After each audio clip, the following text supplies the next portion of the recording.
December 1942. The war was going badly. In the frozen hell of North Africa, Sergeant Mike Donovan pressed his back against a crumbling wall in Kasserine Pass, his M1911 .45 pistol clutched in trembling hands. The German counteroffensive had shattered American lines, and now Donovan found himself cut off, surrounded by enemy soldiers in the darkness. His .45 had 7 rounds, 7 chances to survive the night. But there was something Donovan didn't know. Something that would change everything about the weapon in his hands. A secret that a civilian gunsmith back in Hartford, Connecticut, had stumbled upon just 6 months earlier. A modification so simple, so seemingly insignificant, that military brass had laughed it off as the delusions of an amateur. They weren't laughing anymore. Let me take you back to where it all began, to a small workshop on the outskirts of Hartford, where a man named Samuel Whitmore was about to discover something that the greatest weapons designers in the world had somehow missed for 3 decades. June 1942, Hartford, Connecticut. Samuel Whitmore wasn't supposed to be anyone special.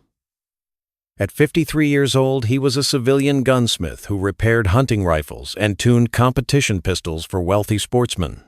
His shop, wedged between a hardware store and a butcher, smelled perpetually of gun oil and coffee. He had tried to enlist after Pearl Harbor, but the Army had no use for a middle-aged man with flat feet and failing eyesight. So Sam did what he could. He volunteered to inspect and repair military sidearms M1911 .45 caliber pistols that came back from the front for reconditioning.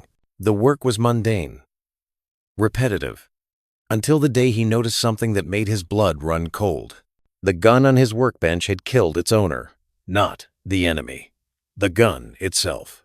The weapon had belonged to Lieutenant Robert Hayes, KIA, in the Solomon Islands. But the after-action report told a disturbing story. Hayes had engaged a Japanese soldier at close range, fired twice, and then nothing. The gun had jammed. The slide had locked halfway. The spent casing stuck at an odd angle. In that frozen moment of mechanical failure, the Japanese soldier had closed the distance. Hayes never fired a third shot. Sam had seen jams before. Every gun jammed eventually, but this one nagged at him. He'd been seeing more and more returned pistols with the same issue. Failures at the worst possible moment, usually after the first or second shot in rapid succession. The military's official position was that these were maintenance issues, dirty guns, poor training, soldier error. But Sam wasn't so sure.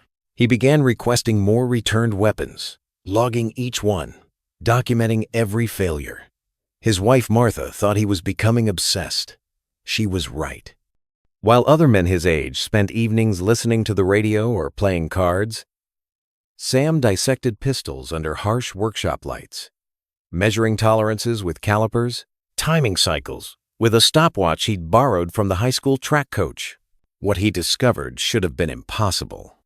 The M1911 had been in service since 1911. 31 years.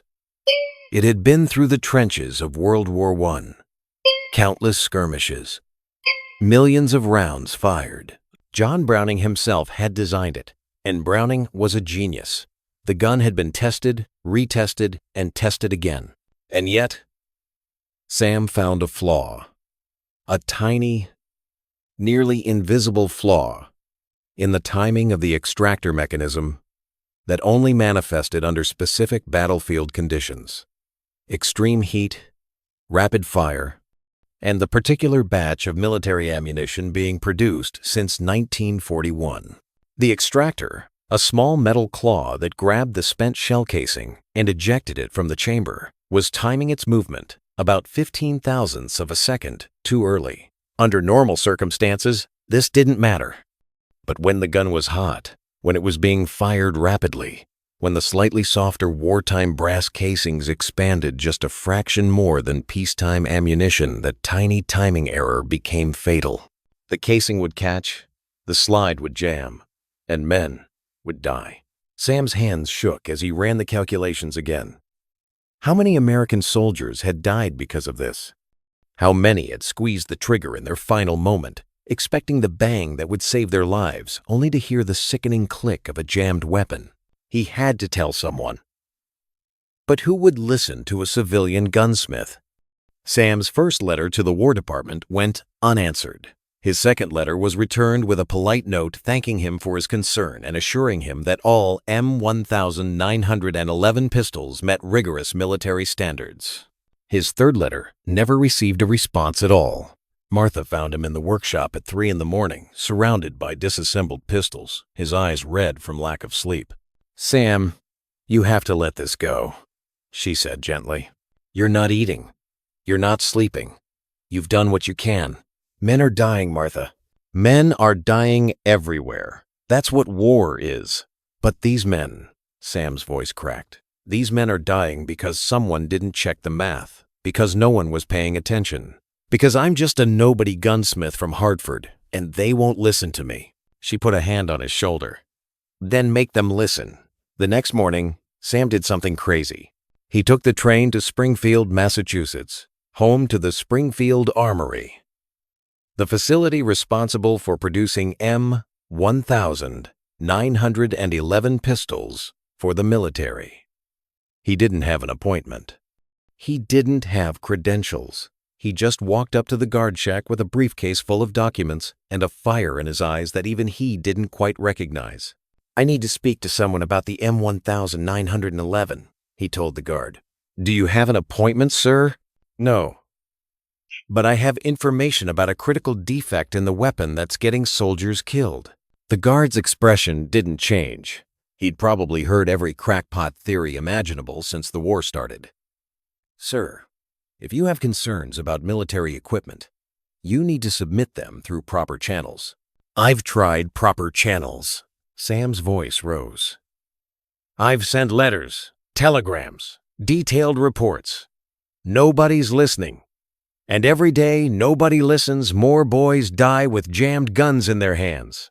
The commotion attracted attention. An officer emerged from the building, a captain with an engineering insignia, young enough to be Sam's son. Captain David Mills looked at the civilian causing a scene at his gate with a mixture of annoyance and curiosity. "What seems to be the problem here?" Sam took a breath, steadying himself. This was his one chance. "Captain, my name is Samuel Whitmore. I'm a civilian gunsmith. For the past 6 months, I've been documenting failure patterns in returned M1911 pistols. I've identified a critical flaw in the extractor timing that's causing battlefield malfunctions. I have 17 documented cases of fatal jams, detailed measurements, and..." He pulled a modified pistol from his briefcase, a simple fix that could save lives. Mills stared at him for a long moment. Then he did something Sam didn't expect. He smiled. Not a friendly smile. A cold, condescending smile. "Mr. Whitmore, the M1911 is one of the most tested, most reliable sidearms ever produced. It was designed by John Moses Browning. Do you know who that is?"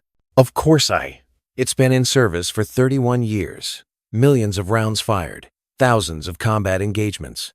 And you, a civilian with no engineering degree, no military experience, you think you've found a flaw that every expert who's ever examined this weapon somehow missed?" Sam's jaw tightened. "Yes." Mills laughed. Actually laughed. "Let me guess. You've made some modification that you want us to implement across hundreds of thousands of weapons? Do you have any idea what that would cost? What kind of disruption that would cause to production? I know that 17 men are dead. 17 unconfirmed reports of jams that could be attributed to 100 different factors. Poor maintenance, improper ammunition, user error." "It's not user error." Sam's voice echoed across the facility entrance. "It's a timing flaw in the extractor mechanism. I can prove it. Just give me 10 minutes. I'm going to give you 30 seconds to leave this facility before I have you arrested for trespassing." Mills' smile had vanished. "We have a war to win, Mr. Whitmore. We don't have time for amateur gunsmiths playing detective." The guards moved forward. Sam found himself being escorted back toward the gate, his briefcase clutched uselessly in his hands. But as he reached the perimeter, something happened that changed everything. A car pulled up to the gate, a military sedan with flags on the hood. An older man in a general's uniform stepped out, his aide scrambling to open the door. The general glanced at the commotion, at Sam being ushered away, and paused. "What's going on here, Captain?" Mills snapped to attention. "Nothing, sir. Just a civilian with concerns about the M1911. I was handling it. Nothing, then, 11. The General Sam would later learn his name was Theodore Brighton. A veteran of the Great War and currently overseeing small arms production, studied Sam with sharp eyes that had seen too many battlefields. Concerns about the 1911? What kind of concerns? Before Mills could answer, Sam spoke up, his voice hoarse but determined. "General, I've documented a critical timing flaw in the extractor mechanism that's causing fatal malfunctions in the field. I have 17 documented cases, detailed measurements, and a simple modification that could fix it." Brighton's expression didn't change, but something shifted in his eyes. 17 cases? Yes, sir. Names? Sam's hands shook slightly as he opened his briefcase and pulled out his log. Lieutenant Robert Hayes, Solomon Islands. Private First Class Tommy Martinez, North Africa. Corporal James Chen, Guadalcanal. He rattled off the names, dates, circumstances. He'd memorized every one. The general listened in silence. When Sam finished, Brighton turned to Mills. "Have you examined his documentation?" "No, sir. I didn't think." "You didn't think?" Brighton's voice was quiet, but it cut like a knife. "Mr. Whitmore, you have 10 minutes. Show me what you've found." Those 10 minutes changed the course of the war. In a small testing room at the Springfield Armory, Sam demonstrated his findings to General Brighton and a hastily assembled group of engineers. He showed them the timing measurements, the pattern of failures, the specific conditions that caused the extractor to malfunction. Then he showed them his modification. It was absurdly simple. A tiny adjustment to the extractor spring tension, combined with a minute change to the angle of the extractor claw itself. Total modification time per weapon, approximately 4 minutes. Cost in materials, less than 15 cents. "This is it?" one of the engineers asked skeptically. "This is your miracle fix?" "Test it," Sam said simply. They did. They fired modified and unmodified pistols side by side, pushing them to their limits rapid fire, deliberately overheated, using the problematic wartime ammunition. They ran the tests for 2 hours straight. The unmodified guns jammed repeatedly under stress conditions. The modified guns didn't jam once. The room fell silent. General Brighton was the first to speak. "How many pistols are currently in service?" "Approximately 400,000, sir," an aide replied. "And how many more are we producing?" "About 10,000 per month, sir." Brighton turned to Sam. "Mr. Whitmore, can this modification be applied to weapons already in the field?" "Yes, sir. Any armorer with basic tools can do it. I've written up instructions." The general nodded slowly, his mind clearly racing through the implications. Then he made a decision that would echo across every battlefield where American forces fought. Effective immediately, all M1911 pistols currently in production will be modified according to Mr. Whitmore's specifications. We'll also begin a program to retrofit weapons already in service, starting with frontline units. He turned to his aide. "Draft an order, Priority Alpha, and get me the Secretary of War on the phone." He looked back at Sam, and for the first time, his expression softened slightly. "Mr. Whitmore, your country owes you a debt it can never properly repay. But I'll start by offering you a position as a civilian technical advisor. We need men who actually look at the guns instead of just the paperwork." Sam felt his legs go weak with relief. "Thank you, sir. I just wanted to help." "You've done more than help," Brighton said quietly. "You've saved lives. Hundreds of them. Maybe thousands. The hard part now is getting this modification to every gun in every theater before more men die with jammed pistols in their hands." Neither of them could have known, in that moment, just how close they were cutting it. Because halfway around the world, in the frozen forests of Eastern Europe and the burning islands of the Pacific, American soldiers were about to face their greatest tests. And many of them would survive those tests only because of what a nobody gunsmith from Hartford had discovered in his small workshop. But the story of how Sam's modifications spread across the battlefields and the incredible, tragic, and sometimes miraculous events that followed, that's a tale that still sends chills down the spines of those who know it. September 1942, somewhere in the Pacific. The USS Hornet cut through dark waters, its cargo hold filled with supplies, ammunition, and 73 wooden crates marked priority, armor attention required. Inside those crates were modification kits and detailed instructions from Samuel Whitmore. Each kit could retrofit 50 M1911 pistols. Sam had worked 18-hour days for 2 months straight, training military armorers, perfecting the retrofit procedure, and producing thousands of modification kits. The Springfield Armory had turned his simple fix into a production miracle. But even miracles took time. And time was something the men on Guadalcanal didn't have. Guadalcanal, Henderson Field. Sergeant Mike Donovan, the same sergeant we met in the opening, wiped the mud from his M1911 with a rag that was more dirt than cloth. Around him, Marines huddled in waterlogged foxholes, waiting for the nightly Japanese assault that had become as predictable as the tropical rain.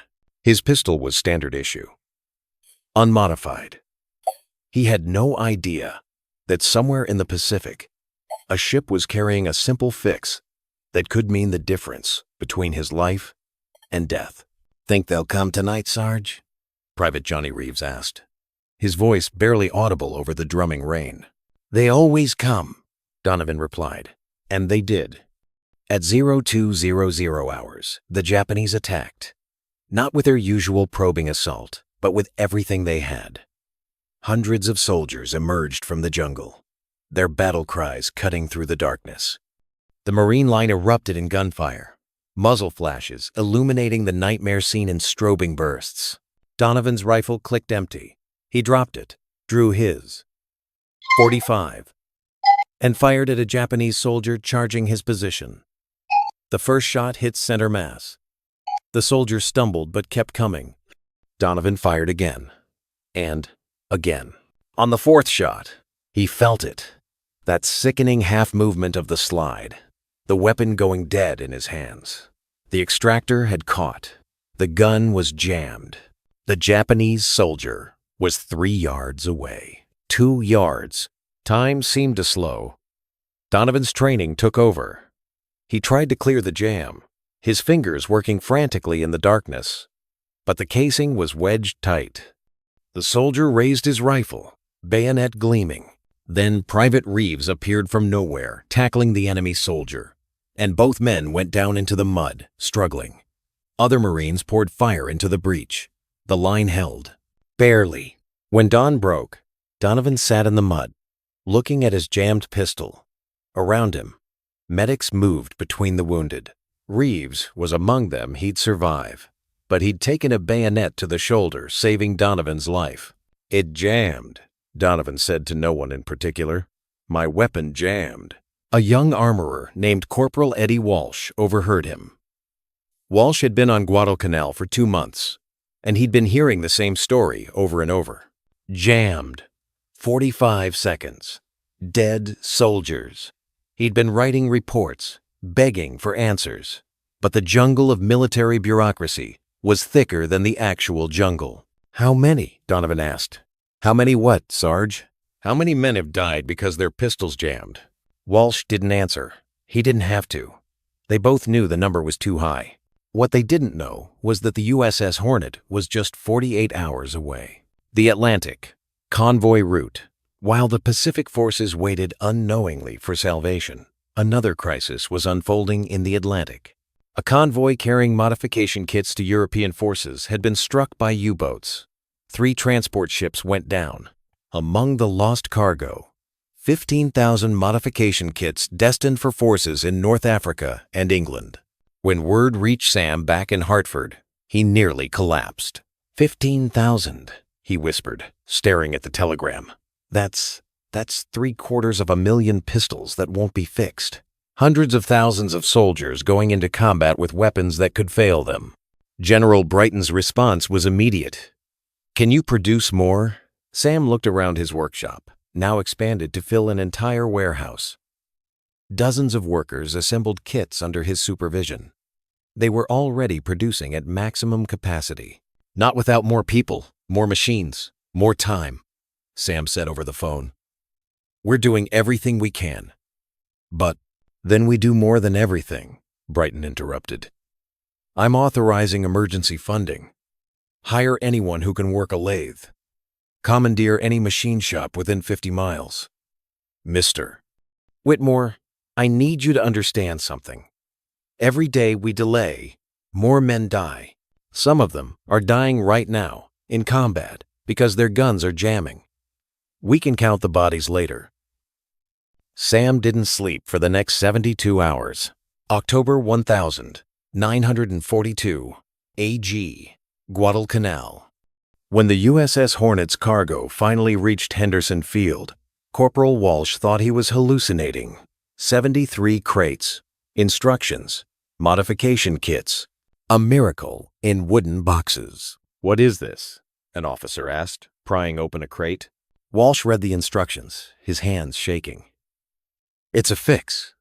For the jamming. Someone figured out what's been killing us. The modification of weapons began immediately. Walsh and every armorer on the island worked around the clock, 4 minutes per weapon. They did the math. If they worked in shifts, they could modify 2,000 pistols in a week. They had 5,000 pistols on the island. We need to prioritize, the commanding officer said. Frontline units first, officers and NCOs. Then we work our way back. Sergeant Donovan received his modified pistol on October 15th. Walsh personally handed it to him, along with a small piece of paper. What's this? Donovan asked. Instructions from the guy who figured it out, a civilian gunsmith named Whitmore. He wants every soldier to know, this weapon won't fail you anymore. He made sure of it. Donovan read the note, then looked at his pistol, the same weapon that had jammed and nearly cost him his life. Except now, it wasn't the same. Someone he'd never met, some civilian back home, had cared enough to fix it. Thank you, he said quietly. Though Walsh didn't know if he was thanking him or the distant gunsmith. November 1942, the night that changed everything. The Japanese launched their largest offensive yet. Thousands of soldiers, backed by naval bombardment, determined to retake Henderson Field and push the Americans into the sea. Sergeant Donovan's position was hit by the initial wave. His rifle ran dry. He drew his modified .45. The first Japanese soldier fell to his first shot. The second to his second. Rapid fire. Just like that terrible night in September. Hot weapon. Stress conditions. Everything that had caused the jam before. But this time, the gun kept firing. Third shot. Fourth. Fifth. Sixth. Seventh. Slide locked back. Empty. Not jammed. Empty. Donovan reloaded with shaking hands and kept firing. Around him, other Marines with modified weapons did the same. The difference was impossible to quantify, but undeniable. Weapons that could be trusted. Soldiers who didn't have to fear their own equipment. The Japanese attack broke against the Marine line and shattered. When the sun rose on November 14th, Henderson Field was still in American hands. The tide of the Guadalcanal campaign had turned. Historians would later cite superior air power, better supply lines, and tactical brilliance as the reasons for American victory. But the Marines who were there knew the truth. They'd won because their weapons worked, because someone had cared enough to fix a tiny flaw that the experts had missed. Because of Sam. December 1942. North Africa. The modification program spread like wildfire. Word traveled through the ranks faster than official channels. Soldiers wrote home about the miracle fix. Armorers traded techniques. Modified weapons became status symbols. Soldiers who had them were considered lucky. But not every story had a happy ending. In Tunisia, a young lieutenant named Thomas Crawford led his platoon into an ambush. German forces had them pinned down in a wadi, a dried riverbed that had become a killing zone. Crawford's platoon was cut off, surrounded, taking casualties. Crawford's rifle was destroyed by enemy fire. He drew his, .45 unmodified. His unit hadn't received the kits yet. He fired twice at an advancing German soldier. On the third shot, the weapon jammed. It was the same story, the same timing flaw, the same fatal hesitation. Crawford died in that wadi, his jammed pistol still in his hand. When word reached Sam, he was in his workshop, supervising the production of another batch of kits. An officer delivered the news personally. Crawford had been the son of a congressman, and the family wanted answers. Why didn't he have a modified weapon? The congressman demanded in a phone call that rattled Sam's building. You said you'd fixed this. Sam's voice was hollow. We're producing as fast as we can. We've modified over 300,000 weapons, but there are hundreds of thousands more still waiting. We're doing everything. My son is dead because you weren't fast enough. The line went dead. Sam stood in his workshop, surrounded by modification kits, and felt the weight of every soldier still carrying an unmodified weapon. How many more Thomas Crawfords were out there? How many more men would die because the kits couldn't reach them in time? Martha found him that night, sitting alone in the dark workshop.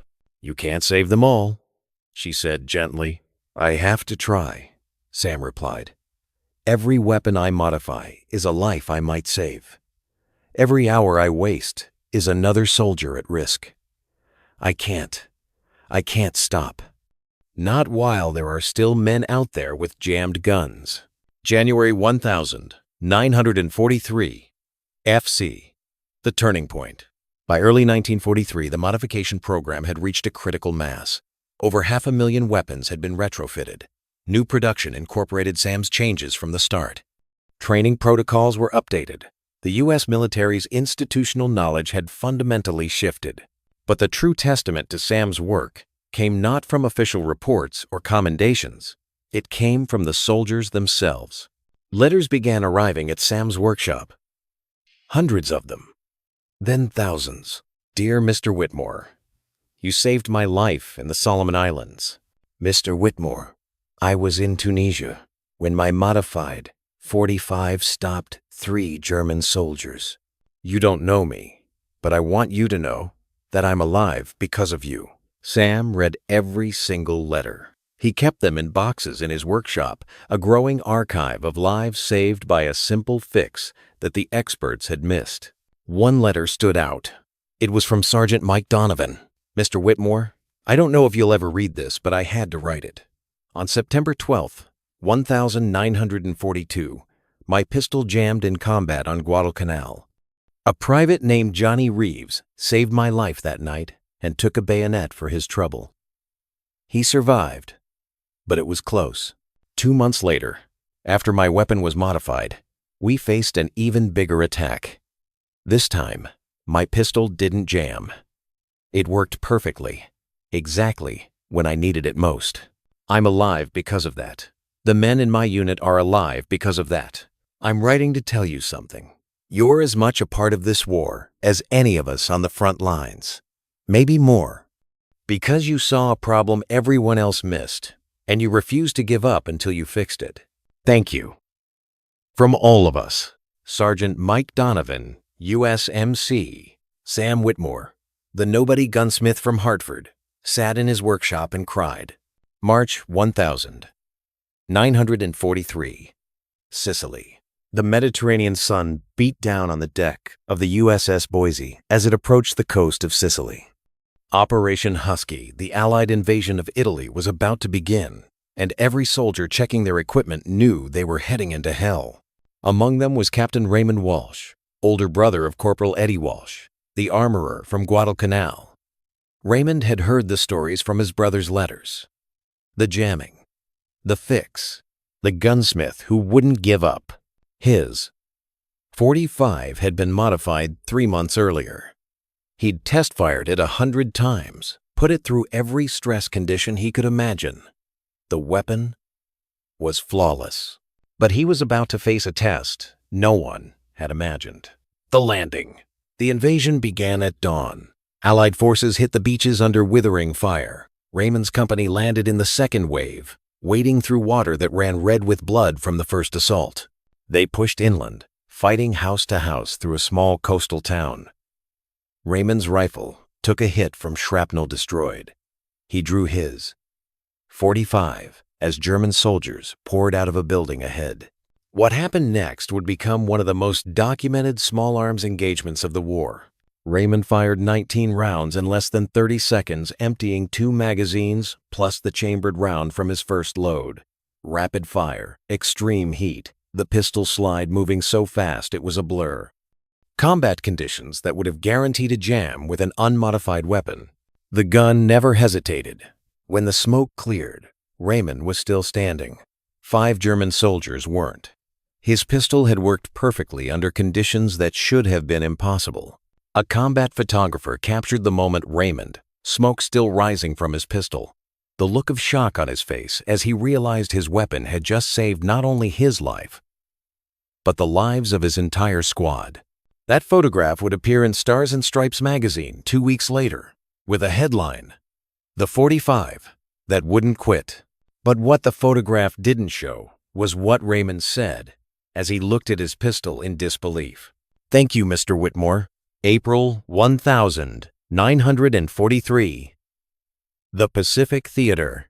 As the modification program continued its spread, something unexpected happened. Soldiers began experimenting. Sam's fix had been designed to solve one specific problem, the timing flaw in the extractor. But in correcting that flaw, he'd inadvertently improved the weapon's overall reliability. Soldiers and armorers began noticing that modified 45 seconds could handle conditions that would have destroyed unmodified weapons. Mud, sand, salt water, extreme cold, extreme heat. In the Pacific, where humidity could rust a weapon overnight and jungle conditions could clog a barrel with mud in minutes, modified 45 seconds became legendary. Marines would deliberately submerge their pistols in rivers, pack them with coral sand, and fire them flawlessly. A gunnery sergeant named Dutch Keller performed an infamous demonstration on Tarawa. He took his modified .45, buried it in sand, dug it up, and fired all 7 rounds without cleaning it first. All 7 rounds fired perfectly. "This ain't just a fix," Keller announced to his platoon. "This is a goddamn upgrade. Whoever this Whitmore guy is, he didn't just patch a problem, he made the weapon better." Word spread. The modified .45 wasn't just as good as it should have been. It was better than anyone had imagined a pistol could be. The darker side. But Sam's success created an unexpected problem. Demand outpaced supply. Unmodified weapons still existed in the supply chain. New soldiers arriving at the front would sometimes be issued old stock pistols. The difference between modified and unmodified became a matter of life and death, and soldiers knew it. A black market emerged. Modified. 45 seconds were traded, sold, and stolen. A modified weapon could fetch extraordinary prices in unofficial exchanges. Cartons of cigarettes, bottles of whiskey, even cold cash. Some soldiers would lose their unmodified weapons and report them stolen, hoping to be issued modified replacements. In one shocking incident in Italy, an officer discovered that an entire supply shipment of modified weapons had been stolen by a corrupt supply sergeant who was selling them to frontline troops. The sergeant was court-martialed, but the incident revealed how desperate soldiers were for modified weapons. General Brighton was furious. "We're creating a class system based on weapon modifications," he said in a heated meeting. "Soldiers with modified weapons have an advantage. Soldiers without them feel like they've been handed a death sentence. This is unacceptable." Sam proposed a radical solution. Stop producing unmodified weapons entirely. Every pistol that comes off the line gets my modification. No exceptions. And we launch a crash program to replace every unmodified weapon still in the field. The cost. An accountant began. What's the cost of a dead soldier? Sam interrupted, his voice sharp. What's the cost of losing battles because our weapons don't work? This isn't about money. This is about finishing what we started. Brighton nodded. Do it. Whatever it takes. Summer 1943. DEI. The Whitmore Standard. By mid-1943, Sam's modification had become so standard that it acquired a nickname, the Whitmore Standard. Armorers would inspect weapons and stamp them WS if they met the modified specifications. The stamp became a badge of honor. Soldiers would show off their WS stamps, like medals. Commanders would request Whitmore weapons specifically. The modification that had started as a desperate fix by a civilian gunsmith had become the gold standard for military sidearms. But Sam wasn't satisfied. In his workshop now, a full-scale production facility employing over 300 workers, he continued to refine the modification. He discovered that slight variations in his technique could further improve reliability. He developed training programs for field armorers, teaching them how to perform the modification with minimal tools. He was obsessed, and he knew it. Martha had given up, trying to get him to rest. His health was suffering. He'd lost weight. His hair had gone completely gray, and he developed a persistent cough that worried her. "You're killing yourself," she told him one night. "I'm saving lives." He replied, "You've already saved thousands, tens of thousands. When is it enough?" Sam looked at the latest casualty reports on his desk. Even with widespread modification, soldiers were still dying. Not because of jammed weapons, that problem was largely solved, but because war was war. "It's enough when they all come home," he said quietly. The moment everything changed. August 1943. Sam received an unexpected visitor at his workshop, a young Marine lieutenant who had recently returned from the Pacific. The lieutenant was missing his left hand. "Mr. Whitmore?" the Marine asked. "Yes, my name is Johnny Reeves. I wanted to meet you in person." Sam's mind raced, then connected. "You're the private who saved Sergeant Donovan on Guadalcanal." "Yes, sir. Got a bayonet for my trouble." Reeves held up his prosthetic hand. "Infection took the hand eventually, but I'm alive. They sent me home." "I'm sorry about your hand." "Don't be." Reeves smiled. "I'm here because I wanted you to know something. After I was wounded, they gave me Donovan's modified 45 while I recovered. I kept it with me during the battles that followed. That weapon saved my life 3 more times. 3 times I was in situations where I had to defend myself with a pistol, and 3 times your modification made the difference." He pulled something from his pocket, a battered, scarred M1911 with WS stamped on the slide. "This is that pistol," Reeves said. "They told me I could keep it when they discharged me. I want you to have it, as a thank you, and as proof that what you did mattered. You saved Donovan. You saved me. You saved countless others." Sam took the weapon with shaking hands. It was scarred, worn, obviously well used, but the action was smooth. The weapon worked perfectly. "I can't accept this," Sam began. "Yes, you can," Reeves interrupted. "Because every time you look at it, I want you to remember, you made a difference. A real, tangible, measurable difference. Men are alive because of you." After Reeves left, Sam sat alone in his workshop, holding the pistol. For the first time since this all began, he allowed himself to feel something other than urgency. Pride. Not pride in himself, pride in the weapon.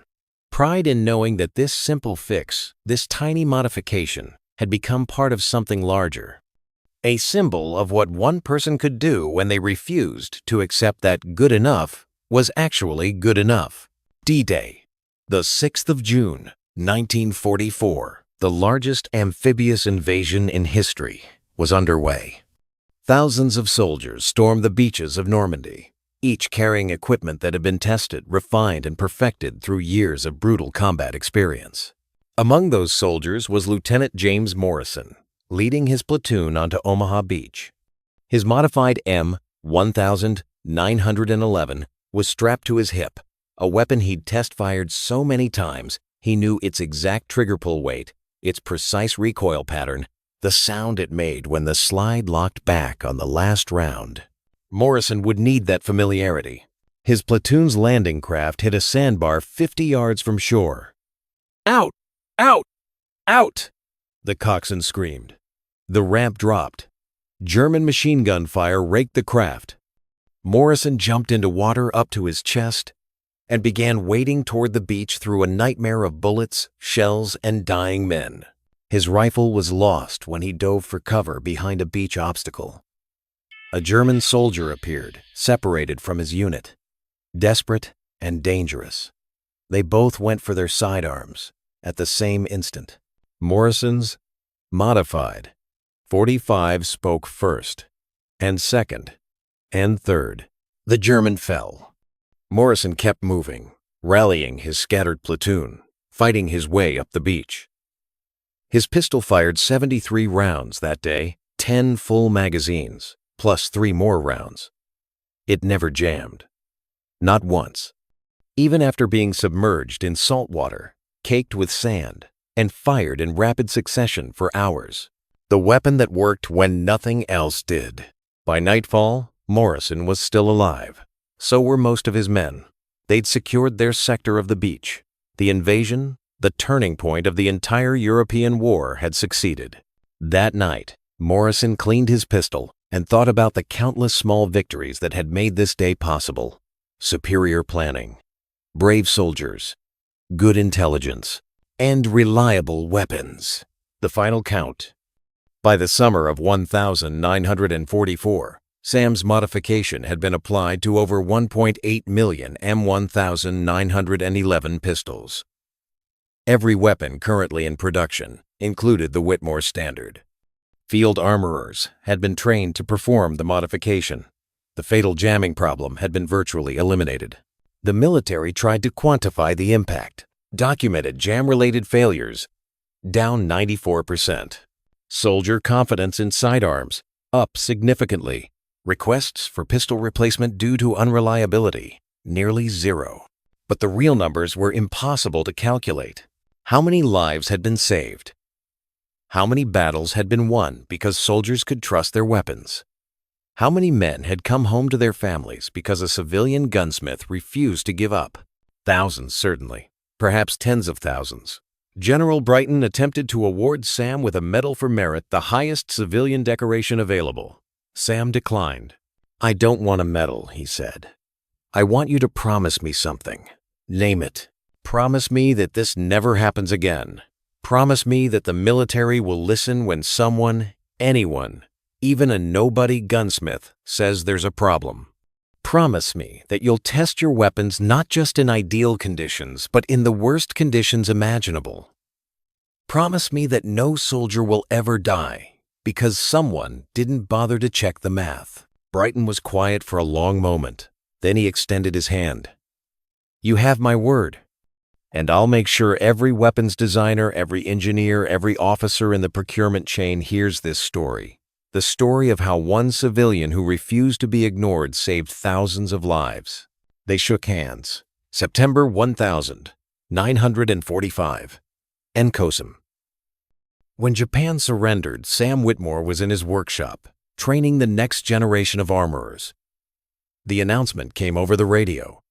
Workers cheered. People hugged. Someone broke out a bottle of whiskey. Sam stepped outside his workshop and looked up at the Connecticut sky. The war was over. Millions of men and women would be coming home. Among them, Sergeant Mike Donovan, who had survived the entire Pacific campaign with his modified .45 at his side. Captain Raymond Walsh, whose impossible 19-shot engagement had become legendary. Lieutenant Morrison, who had stormed Omaha Beach. And countless others whose names Sam would never know, but whose lives had been touched by a simple fix that almost no one had believed in. Martha joined him outside. "You did it," she said softly. "We did it," Sam corrected. "All of us. Every worker in that building. Every armorer who learned the modification. Every general who took the risk of listening to a civilian nobody. You're not a nobody anymore. Sam smiled slightly. I'm still just a gunsmith from Hartford. I just happened to notice something that needed fixing. The aftermath. In the years following the war, Sam Whitmore's story faded from public consciousness. The M1911 remained in service, its reliability legendary, but few people remembered the civilian who had made that reliability possible. But the soldiers remembered. Veterans' reunions would occasionally feature guest speakers, generals, Medal of Honor recipients, famous war correspondents. But at one reunion in 1952, the guest of honor was different. Sam Whitmore, now 63 and in failing health, was invited to speak at a gathering of Pacific War veterans in San Diego.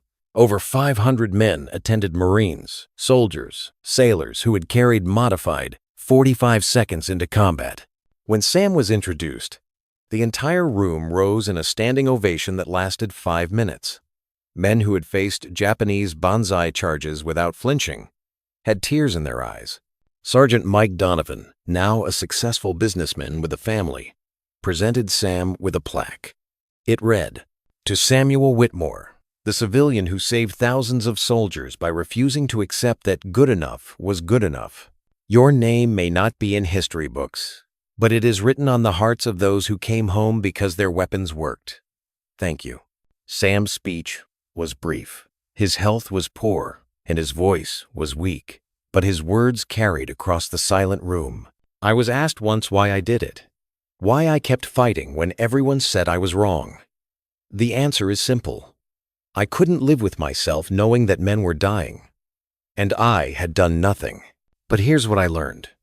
You all would have done the same thing. Every single one of you. If you'd seen what I saw, if you'd known what I knew, you wouldn't have stopped either. That's what makes you heroes. Not the battles you fought, but the fact that when it mattered, you did what needed to be done, no matter the cost. I just fixed a gun. You all saved the world. The ovation that followed was deafening.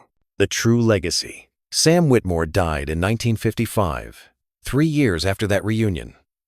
His death was noted in the local Hartford newspaper, a small obituary that mentioned his work as a civilian contractor during the war.